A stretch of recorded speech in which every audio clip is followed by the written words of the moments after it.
Mars et Vénus sont nos voisines les plus proches du système solaire. Si Mars est dans une position particulièrement favorable, elle n'est qu'à 55,6 millions de kilomètres de nous sur son orbite elliptique. Nous arrivons à la voir à l'œil nu telle une étoile rouge vive dans le ciel nocturne. Dès le XVIIe siècle, les astronomes ont remarqué des phénomènes étranges sur Mars. En raison du changement de couleur et des structures de surface semblables à celles de la Terre, il a rapidement été supposé qu'une forme de vie existait sur Mars. Si vous aimez nos vidéos, merci de nous aider en laissant un pouce bleu et en vous abonnant à Simply Space pour ne rater aucune des vidéos qui vous attendent à l'avenir.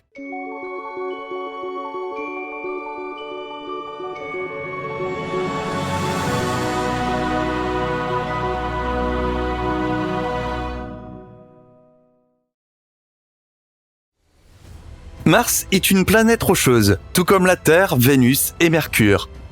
Les planètes éloignées après Mars sont des géantes gazeuses. Avec un diamètre équatorial de 6800 km, Mars fait environ la moitié de la taille de la Terre, avec un diamètre de 12 800 km.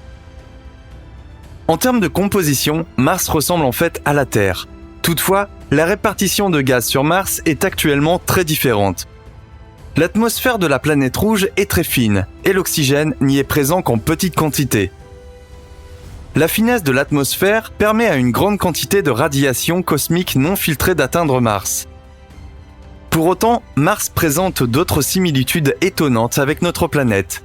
Un jour martien dure 24 heures, 39 minutes et 35,244 secondes, soit presque la même durée qu'un jour terrestre. Sur Mars, il y a des saisons au cours desquelles le climat et l'épaisseur des pôles changent. Toutefois, les saisons sur Mars durent 2 fois plus longtemps. Cela s'explique par le fait que l'année martienne compte 687 jours, soit plus de fois plus qu'une année terrestre.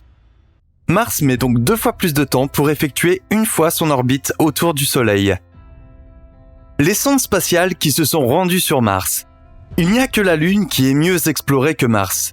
Les projets spatiaux internationaux ont déjà envoyé une 50aine de sondes spatiales vers Mars. Les premières sondes ayant atteint Mars sont Viking 1 et 2 de la NASA. La double sonde a été lancée en 1976. Viking 1 a été exploitée efficacement jusqu'en 1982. Viking 2 a quant à elle permis de transmettre des données de Mars à la Terre jusqu'en 1980. Le premier robot martien à se poser sur la surface était le Mars Pathfinder dans les années 1990. Plus récemment, le Mars Rover Opportunity de 2004 à 2019 et le Mars Rover Curiosity de 2004 à 2010 s'étaient rendus en mission pour explorer nos voisines. Premiers indices de vie sur Mars.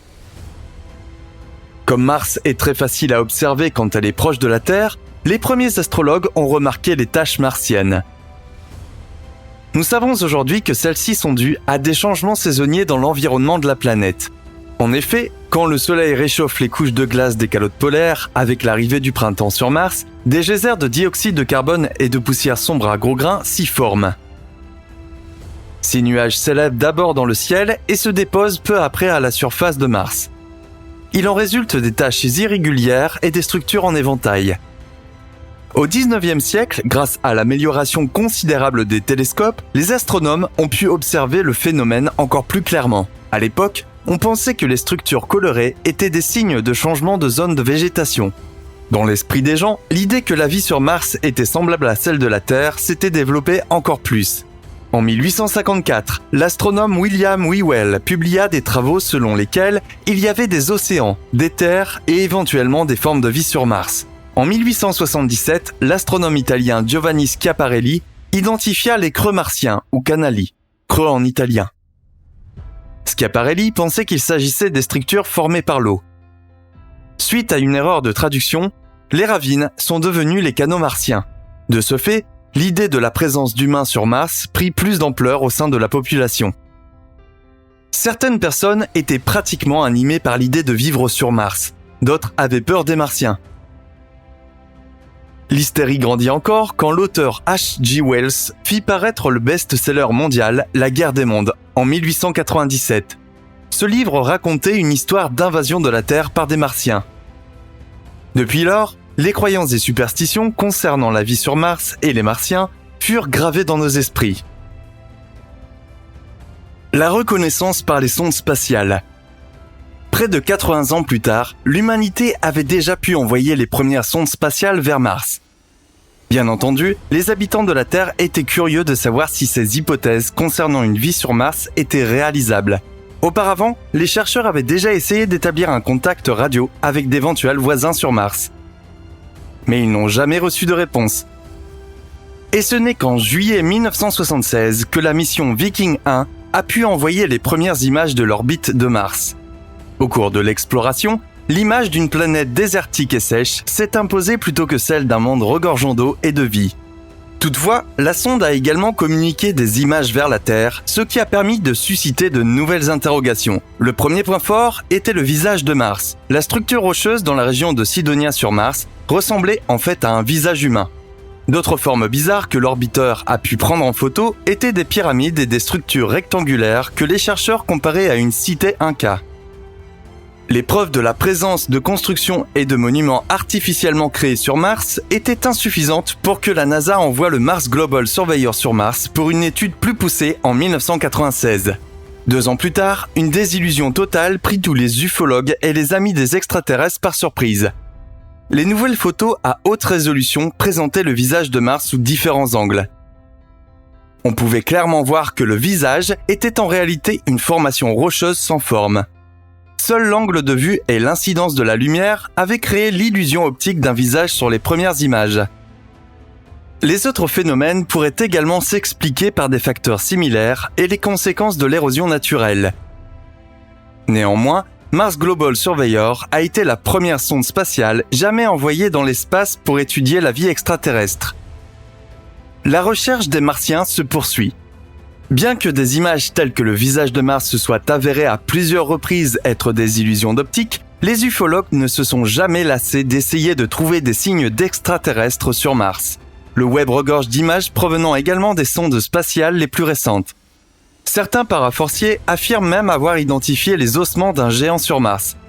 Et de temps à autre, de nouveaux martiens et visages martiens se manifestent. Y a-t-il de l'eau sur Mars ? Revenons aux conclusions de la science. Cette question de savoir s'il y a de l'eau sur Mars ou non a longtemps interpellé les chercheurs, tout comme celle de la clarification des structures apparentes. Il semblait évident que l'atmosphère martienne est trop fine pour permettre la présence d'eau en surface. La pression atmosphérique est trop faible, mais on supposait que l'eau pouvait exister dans des couches rocheuses les plus profondes, sous forme de lacs ou d'océans souterrains. En 2010, un étudiant a accidentellement prouvé l'existence de gouttes d'eau salée sous forme liquide dans le cratère Hale sur Mars. L'origine de cette eau et la raison pour laquelle elle n'apparaît qu'à certaines périodes restent un mystère. Il est possible que Mars pousse le liquide de l'intérieur vers le haut quand la surface chauffe. On pourrait donc dire que Mars transpire. Grâce à la mission martienne européenne Mars Express, l'existence d'eau liquide sur Mars a enfin pu être prouvée en 2018. Grâce au géoradar, un lac d'environ 20 km de large au pôle sud de Mars a pu être découvert. L'eau liquide est probablement salée et cachée sous une couche de glace de 0,5 km d'épaisseur. Grâce aux données obtenues par Mars Express, les astronomes ont pu dresser un portrait totalement nouveau du passé de Mars. En effet, il y a au moins 3,6 milliards d'années, la planète rouge aurait connu un climat chaud et humide avec de nombreux lacs et cours d'eau. Cela pourrait expliquer le lessivage des creux martiens et autres structures à la surface. Ce n'est que plus tard que l'atmosphère finira par disparaître et que Mars s'asséchera définitivement. Indice de vie organique. Dès les années 1970, Viking 1 a pu transmettre des photos indiquant des vestiges de structures organiques. Toutefois, des tests en laboratoire ont montré que de telles structures peuvent également être le résultat de réactions chimiques. Naturellement, il est clair depuis longtemps que ni les êtres humanoïdes ni d'autres formes de vie plus complexes ne peuvent exister sur Mars. À l'heure actuelle, les chercheurs sont à la recherche de micro-organismes tels que des organismes unicellulaires, des algues primitives ou des bactéries. Après tout, ces formes de vie ont été jadis à la base de la vie que nous connaissons aujourd'hui sur Terre. Un nouvel espoir a été apporté par une roche provenant de Mars. Celle-ci est arrivée sur Terre sous la forme d'une météorite martienne. La roche nommée ALH 84001 a été trouvée en Antarctique en 1984. Ce n'est qu'en 1996 que des chercheurs américains ont pensé avoir trouvé des traces de bactéries fossiles sur le bloc rocheux. Toutefois, il a été prouvé par la suite que des structures similaires peuvent également être le résultat de réactions chimiques. Au cours de sa mission ayant duré 6 ans, le rover martien Curiosity a pu prouver l'existence de thiophènes sur Mars. Il s'agit d'hydrocarbures organiques complexes qui sont presque toujours d'origine organique, du moins sur Terre. Sur Terre, ces composés en forme d'anneaux sont présents dans le goudron de houille et le pétrole. Tous deux sont clairement des produits de dégradation de substances organiques. Une équipe de l'Université technique de Berlin a travaillé pendant des années à la recherche des voies possibles de formation des thiophènes.